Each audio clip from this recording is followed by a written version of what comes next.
Commander Zyx'tal of the Galactic Dominion Fleet stood before the reinforced containment unit, his forearms crossed in what his species considered deep contemplation. Inside the transparent aluminum cage, a creature no larger than a small dog paced with the intensity of a caged predator 10 times its size. This, announced Chief Xenobiologist Kethmore, is what the humans call a honey badger. According to our research, it's considered one of the most fearless creatures on their planet. Lieutenant Vashkeo, fresh from the academy and eager to prove himself, peered at the black and silver creature. "It's small, sir. Surely our training simulations provide more challenging opponents."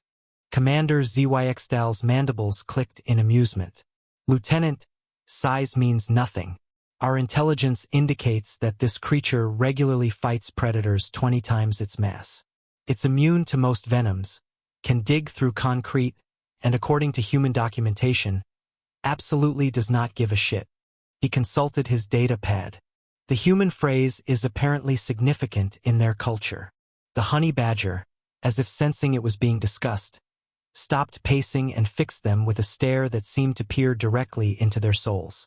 Several junior officers took an unconscious step backward.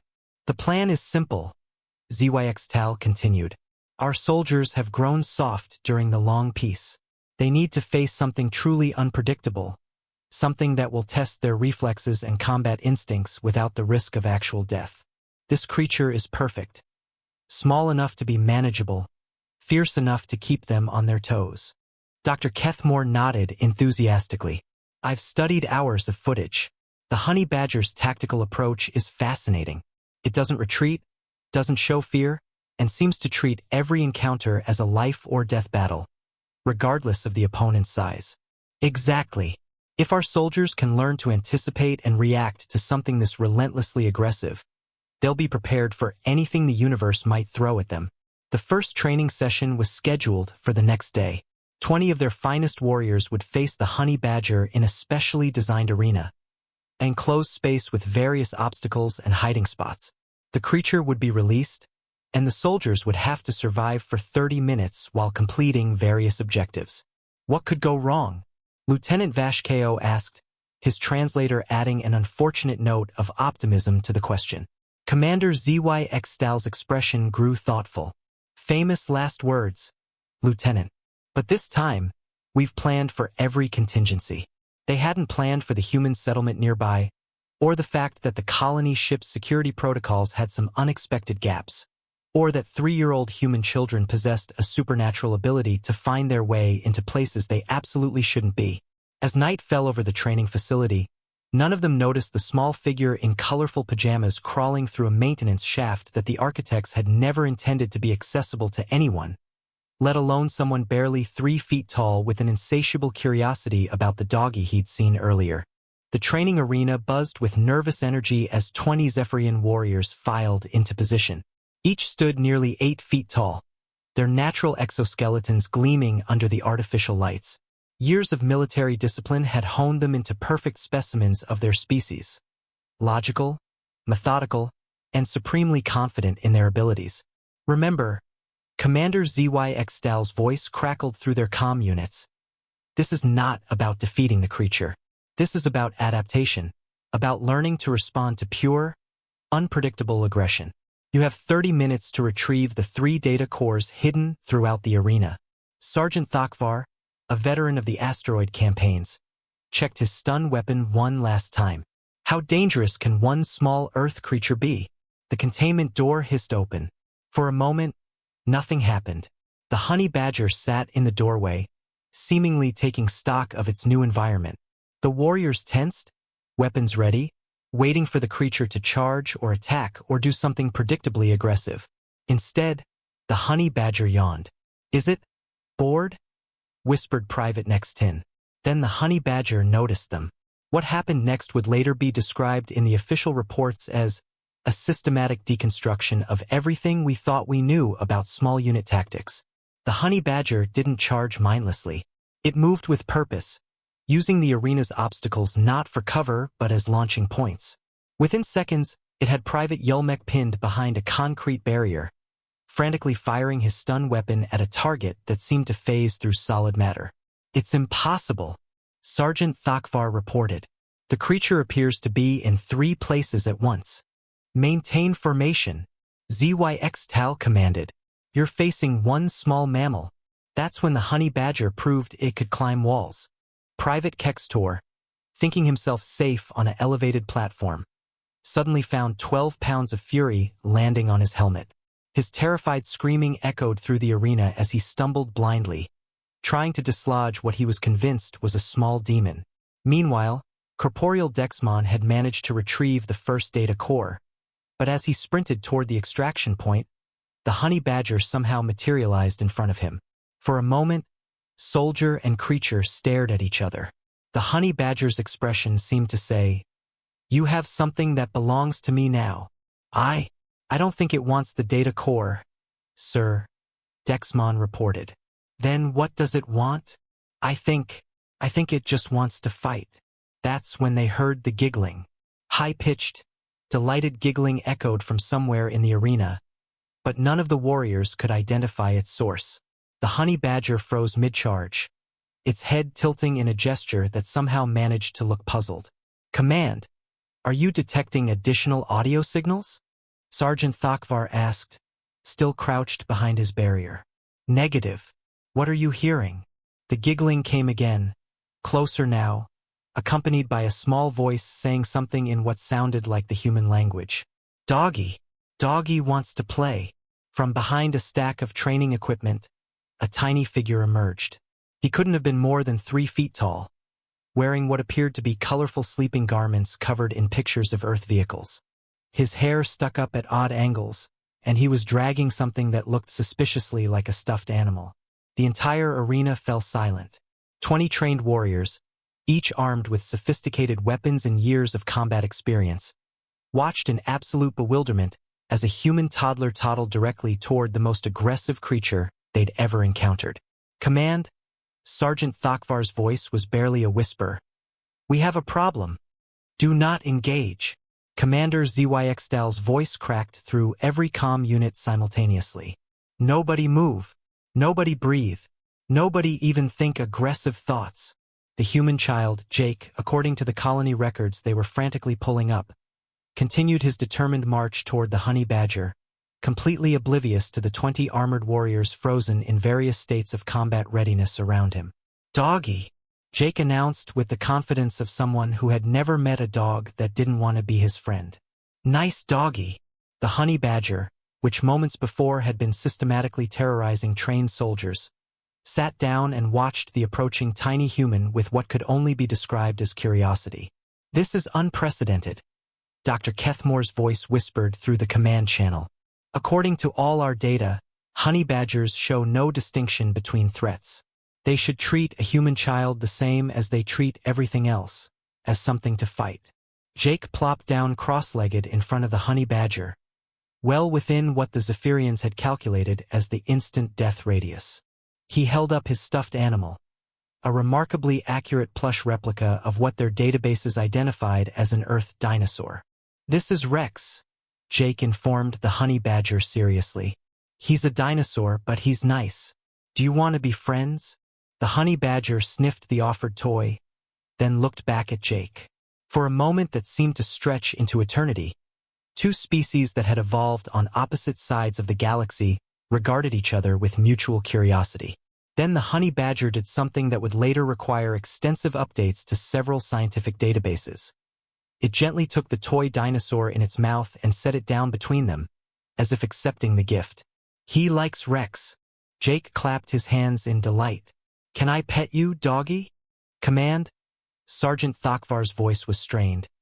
"The human offspring appears to be attempting physical contact with the hostile entity." "I can see that, Sergeant. What I can't understand is why they're both still alive." Jake's small hand settled on the honey badger's head, right between its ears. Instead of the expected mauling, the honey badger leaned into the touch, actually seeming to enjoy the attention. "Soft," Jake announced. "Like Daddy's beard but nicer." That's when Private Nextin made his first mistake of the day. Seeing the creature apparently calm, he took a cautious step forward, thinking perhaps he could help extract the human child from the dangerous situation. The honey badger's head snapped toward him instantly, its entire demeanor shifting from peaceful to predatory in a microsecond. A low growl rumbled from its throat, and every warrior in the arena felt their survival instincts screaming at them to run. "Nobody move," Zyx'tal commanded unnecessarily. His soldiers had already turned into very tall, very armored statues. Jake, however, seemed completely unperturbed. He followed the honey badger's gaze to Private Nextin and waved cheerfully. "Hi, do you want to play too?" Then, in a moment that would later be analyzed by xenobiologists across the galaxy, Jake addressed the honey badger like he was translating. "I think the big metal man wants to be friends too, but he's scared. Are you scary?" The honey badger looked from Jake to the warriors and back again, as if actually considering the question. Then it did something even more unprecedented. It moved to sit between Jake and the soldiers, positioning itself as what appeared to be a protective barrier. "Oh," Dr. Kethmore breathed over the comm, "oh my. I think it's decided the child is part of its pack." "That's impossible," Commander Zyx'tal protested. "Honey badgers are solitary creatures. They don't form packs."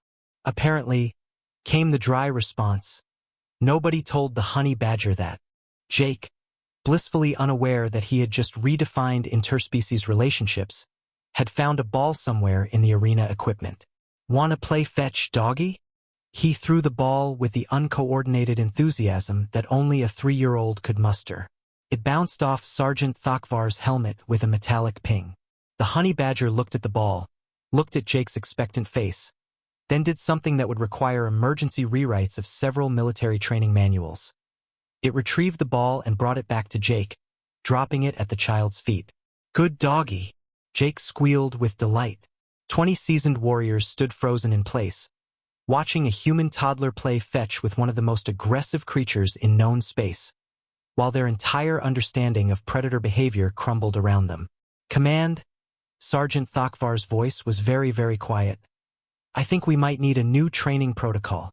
What followed could only be described as the most surreal training exercise in Galactic Dominion history. Jake, completely oblivious to the fact that he had just revolutionized interspecies contact protocols, had decided that everyone in the arena needed to be friends. "Why are you wearing so much metal?" he asked Private Kextor, who was still frozen on his elevated platform. "Are you a robot?" I am a Zephyrian warrior," Kextor managed, his voice translator struggling with the concept of explaining military hierarchy to a 3-year-old. "That's a silly name. I'm Jake. Do you want to play ball with me and Honey?" "Honey."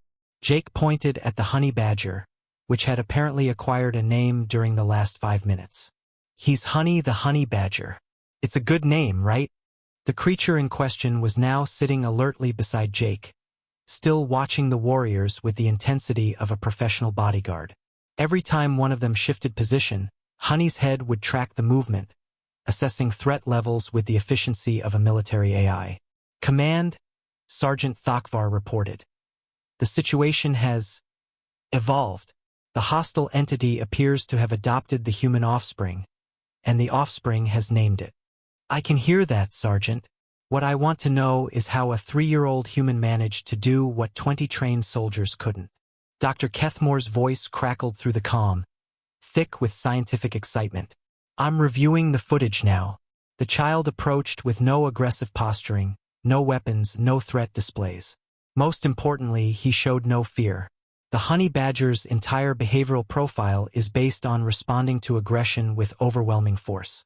But what do you do when someone approaches you with nothing but friendly curiosity?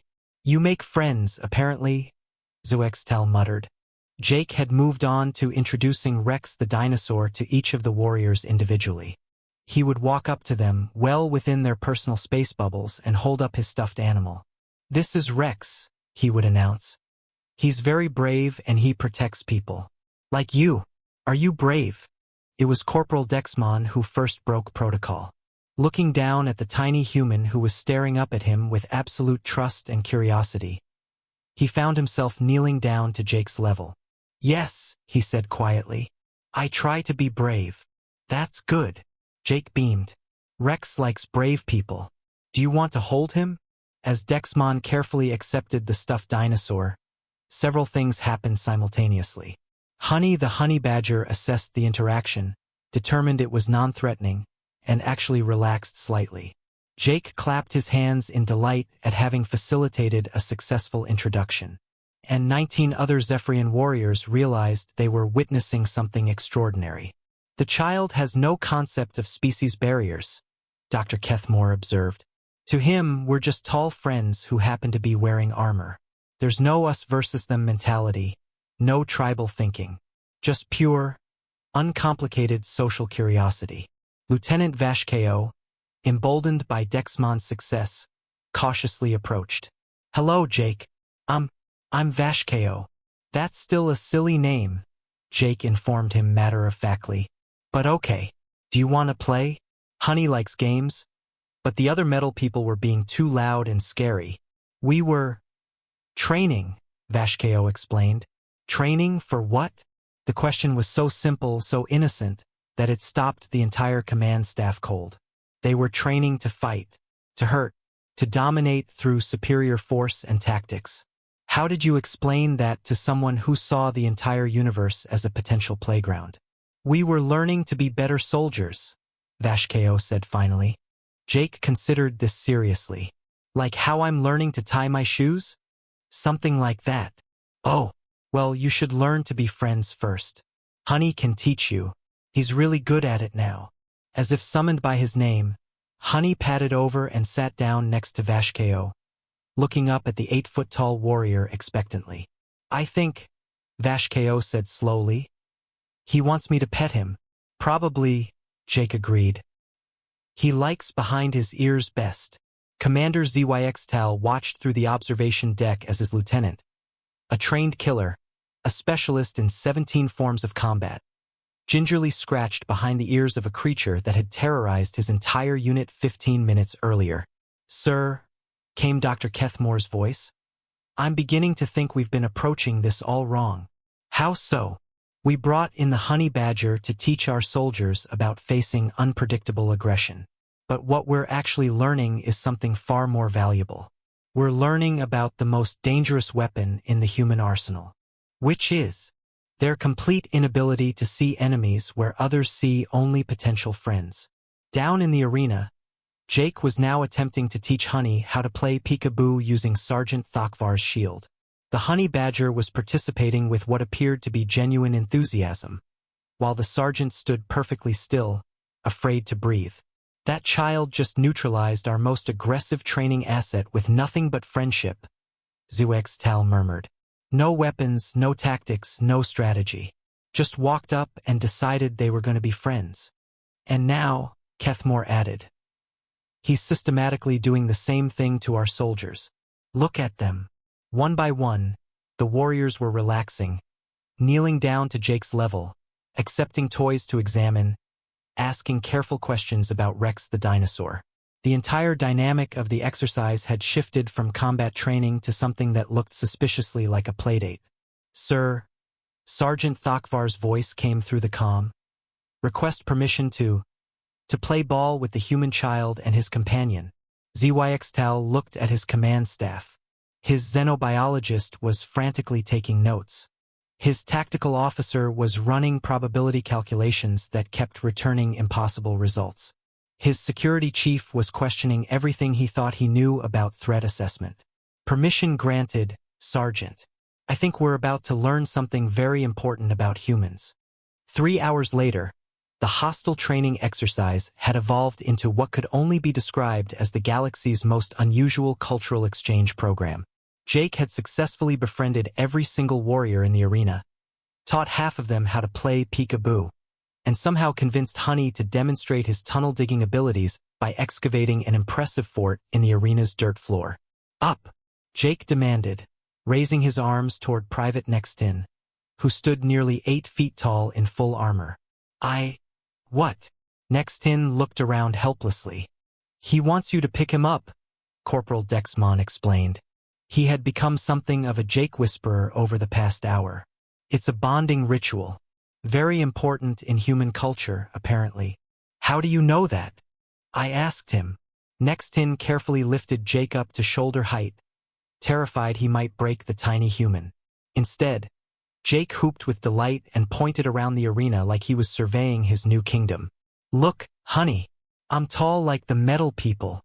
Honey, who had been napping in a patch of sunlight, opened one eye to acknowledge his friend's achievement, then went back to sleep. The honey badger had apparently decided that if Jake wasn't worried about anything, neither was he. "Command," Sergeant Thakvar reported. "The human offspring appears to have integrated our entire unit into his social structure.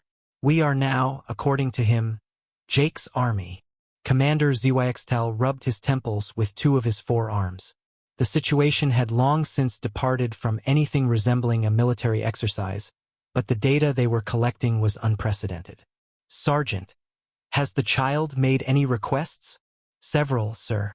He would like us to help him build a super fort for honey. He wants to know if we have any snacks because playing makes you hungry. And he asked if we could make our armor less loud because it's scaring some of the other animals in the facility." "Other animals?" Apparently he's befriended several creatures from the xenobiology lab during his unauthorized tour of the facility.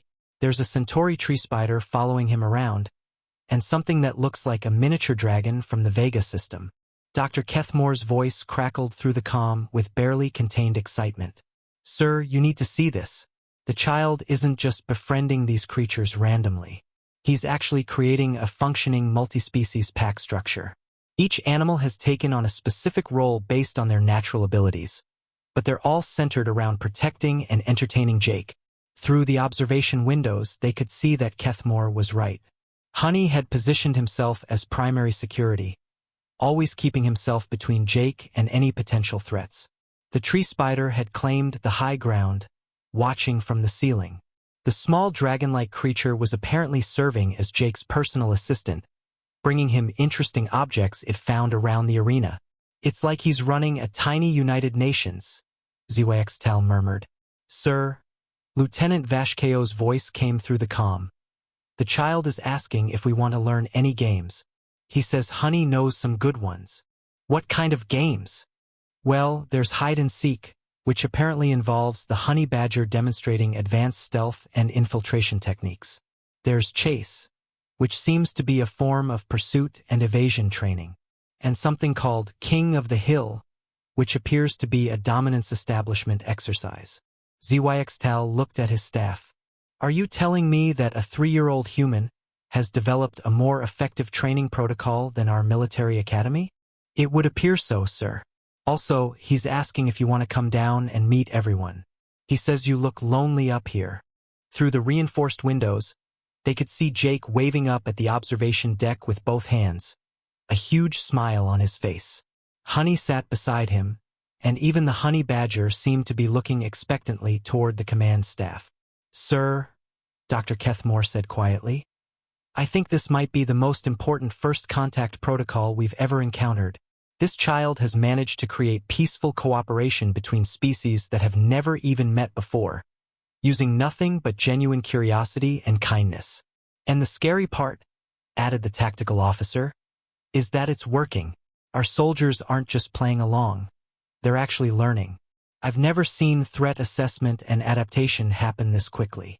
Commander Zyx'tal made a decision that would later be studied in military academies across 3 sectors. Stand-down combat protocols. Initialize diplomatic contact procedures. "Sir, we came here to train our soldiers to face the unpredictable." "Well, I can't think of anything more unpredictable than a human child who thinks the entire universe is his friend. If Jake can teach a honey badger to play peekaboo, maybe he can teach us something too." An hour later, Commander Zyx'tal found himself sitting cross-legged in the dirt, carefully holding Rex the dinosaur while Jake explained the complex rules of a game that seemed to involve throwing a ball, running in circles, and making sure everyone got a turn to be it. Honey had claimed a spot on Zyx'tal's lap, apparently deciding that the commander was now part of the pack and therefore required proper supervision. The honey badger was purring, and sound that Dr. Kethmore was frantically recording because honey badgers weren't supposed to purr. "See," Jake said, settling down next to them with the satisfied air of someone who had just solved all the universe's problems. Everyone can be friends if you just ask nicely. Looking around the arena at his warriors, elite soldiers who were now engaged in teaching a tree spider how to play catch while a miniature dragon kept score, Zyx'tal realized that Jake might just be right. Command log, supplemental, he dictated quietly to his recorder. Initial training objectives have been exceeded. Recommend immediate implementation of what we're tentatively calling the Jake Protocol for all future first contact situations. Also recommend that humanity be classified not as a military threat, but as something far more dangerous, a civilization that weaponizes friendship. What's that? Jake asked, having heard the recording device. Just taking notes about what we've learned today. Oh, what did you learn? Zyx'tal looked at the 3-year-old human who had single-handedly revolutionized their understanding of diplomacy, combat training, and interspecies relations. We learned, he said seriously, that the scariest thing in the universe isn't something that wants to fight you. It's something that wants to be your friend, whether you think you want a friend or not. Jake beamed. That's silly. Everyone wants friends. And looking around at his transformed command, watching trained killers gently playing with alien creatures under the supervision of a human toddler and his honey badger bodyguard, Commander Zyx'tal realized that Jake was absolutely terrifyingly right. The most dangerous thing about humans wasn't their capacity for war. It was their complete inability to accept that anyone or anything couldn't be won over with enough patience, kindness, and the occasional game of peekaboo. Humanity, fuck yeah, he murmured in the human language he'd been studying. What's that mean? Jake asked curiously. It means, Zyx'tal said, scratching honey behind the ears, that humans are pretty amazing. I know, Jake agreed matter-of-factly. We're good at making friends. And as the afternoon sun slanted through the arena windows, illuminating the strangest training exercise in galactic military history, Commander Zyx'tal couldn't argue with that assessment. The official report would later note that while the Honey Badger training program had failed to achieve its original objectives, it had succeeded beyond all expectations in demonstrating the most terrifying aspect of human nature. Their absolute, unwavering belief that everything in the universe was just a friend they hadn't met yet.